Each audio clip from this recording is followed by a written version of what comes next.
हाल ही में केंद्रीय वित्त मंत्री निर्मला सीतारमण ने आम बजट पेश किया है, जिस पर अब प्रतिक्रिया आने का सिलसिला भी जारी है। इस बीच इंदौर आए बीजेपी के राष्ट्रीय प्रवक्ता गोपाल कृष्ण अग्रवाल ने मीडिया को संबोधित करते हुए बजट पर अपनी बात रखी। देखिए ये खास रिपोर्ट। होटल सरोवर में आयोजित प्रेस वार्ता के दौरान भाजपा के राष्ट्रीय प्रवक्ता गोपाल कृष्ण अग्रवाल ने बजट को लेकर मीडिया को संबोधित किया। इस दौरान उन्होंने बजट के विभिन्न पहलुओं पर अपने विचार साझा किए।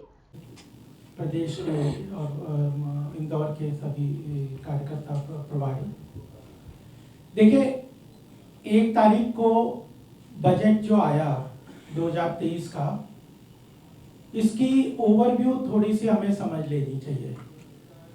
और यह जो लार्जर पिक्चर है, जो कहते हैं बिग पिक्चर बजट की, वो समझने के बाद इसके प्रावधान और इसका जो दूरगामी परिणाम है वो हम सबके सामने आएगा। प्रधानमंत्री जी का यह भी आदेश था कि बजट जो एक्सरसाइज है वो केवल 2 दिन की एक्सरसाइज ना बन के रह जाए कि बजट का प्रावधान आएगा, पार्लियामेंट में उसको रख देंगे, कुछ लोग उसको समझेंगे, कुछ लोग उसके बारे में जानकारी प्राप्त नहीं कर पाएंगे। तो फिर उसका जो असली उद्देश्य है, जिस तरह से हम भारत को आर्थिक महाशक्ति के रूप में स्थापित करना चाहते हैं, वो पूरा नहीं होगा।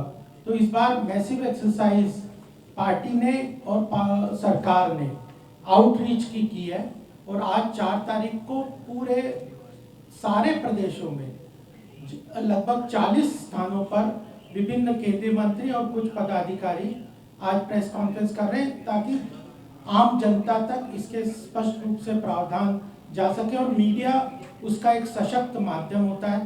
तो मैं आपके सामने इसके कुछ प्रावधान, बिग पिक्चर आपके सामने रखूंगा। और इसी के साथ अग्रवाल ने बजट के फायदे और भविष्य में इससे होने वाले लाभ पर भी चर्चा की है। तो विश्व महाशक्ति के रूप में कोई भी स्थापित तब होगा जब आर्थिक रूप से वह सशक्त होगा। इकोनॉमिक सुपर पावर बने बगैर विश्व की कोई अर्थव्यवस्था, कोई विश्व कोई आगे डिप्लोमेसी के रूप में मजबूत नहीं हो सकता। आज अगर आप देखते हैं कि G20 की हमने अध्यक्षता की है, इतने सारे चाहे USA, UK, ये सब लोग हमारे साथ मिलकर फ्री ट्रेड एग्रीमेंट करना चाहते हैं। वो इसलिए कि उन्हें लगता है कि भारत की अर्थव्यवस्था बहुत तेजी से आगे बढ़ने वाली है और आर्थिक महाशक्ति के रूप में भारत एस्टेब्लिश होगा। लेकिन इस आर्थिक महाशक्ति के रूप में एस्टेब्लिश करने के लिए हमें और सरकार को बहुत सारे काम करने, और यह अंडरलाइन करके मैं कहना चाहता हूं, वित्त मंत्री जी ने भी कहा, प्रधानमंत्री जी ने कहा कि आने वाले समय में भारत को आर्थिक महाशक्ति के रूप में स्थापित करने के लिए आधारभूत संरचना रखने वाला बजट है। इसके बहुत दूरगामी परिणाम होने वाले हैं, इसको उसी तरह से हमने समझना चाहिए।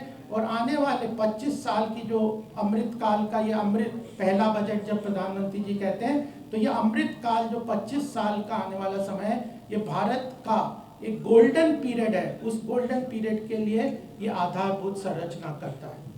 तो यह इसकी भूमिका है।